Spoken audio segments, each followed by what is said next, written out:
Bulletin के सिलसिले अॻिते वधाईंदे नाज़रीन अहम ख़बर मां असां शेयर कंदा रहूं। सूबाई वज़ीर शहर जे नाम मेमण चयो आहे त पाक फ़ौज मुल्क जे लाइ तमाम घणियूं क़ुर्बानियूं ॾिनियूं आहिनि।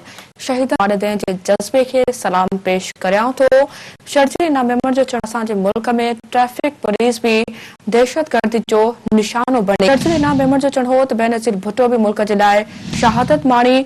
शहीद असांजो असासो आहिनि, असांजो फ़ख्र आहिनि। सूबाई वज़ीर शहर जे नाम मेमण जो चवणु हो त शहीद जी अहमियत उहो समझंदो आहे जंहिंखे शहीद जी माना ख़बर हुजे। शहर जे नाम मेमण जो चवणु हो त 9 मई ते शहीदनि जी यादगार सां जेको कुझु बि थियो उहो बर्दाश्त करण जोॻो नाहे। नाज़रीन अहम ख़बर मां असां शेयर कयूं पिया। सूबाई वज़ीर शहर जे इनाम मेमण चयो आहे त पाक फ़ौज मुल्क जे लाइ तमाम घणियूं क़ुर्बानियूं ॾिनियूं आहिनि। शहीदनि जे वालिदैन जे जज़्बे खे सलाम पेश करियां थो। शहर जे इनाम मेमण जो चवणु हो त असांजे मुल्क में ट्रैफिक पुलिस भी दहशतगर्दी जो निशानो बणी। शहर जे इनाम मेमण जो चवणु हो त बेनज़ीर भुट्टो भी मुल्क जे लाइ शहादत माणी। शहीद असांजो असासो आहिनि, असांजो फ़ख्र आहिनि। सूबाई वज़ीर शहर जे इनाम मेमण जो चवणु हो त शहीद जी अहमियत उहो समझंदो आहे जंहिंखे शहीद जी माना ख़बर हुजे। शहर जे इनाम मेमण जो चवणु हो त 9 मई ते शहीदनि जी यादगार सां जेको कुझु बि थियो उहो बर्दाश्त करण जोॻो नाहे। इन हवाले सां तफ़सील सां राब्तो कयो आहे कराची में सन टीवी न्यूज़ जे रिपोर्टर अब्दुल ख़ालिक मंगी सां। ख़ालिक, अपडेट कजो, शहर जे इनाम मेमण जो वधीक छा चवणु हो?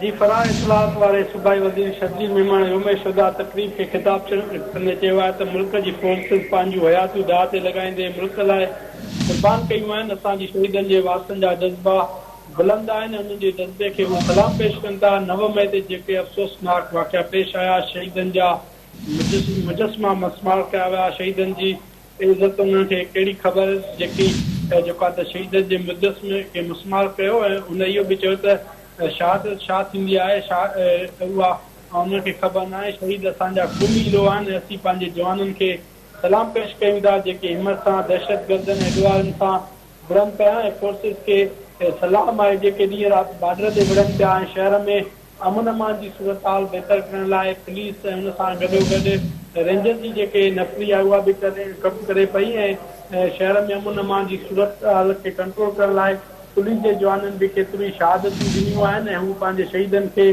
कॾहिं बि नथा विसारे सघनि। शहीद जेको आहे त उन्हनि जो असासो आहिनि ऐं शहीदनि खे हू भेटा पेश कनि था। ऐं अॼु बि शहीदनि जा जेके वारिस आहिनि उहे हिन तकरीब में शरीक आहिनि, जिन जा हौसला बुलंद थी करे खेनि जेको आहे त फ़ख्रु महसूसु थिए थो। ऐं हिन वक़्त बि जेका तकलीफ़ आहे उहा हलंदड़ आहे। जी ठीकु आहे ख़ालिक, वॾी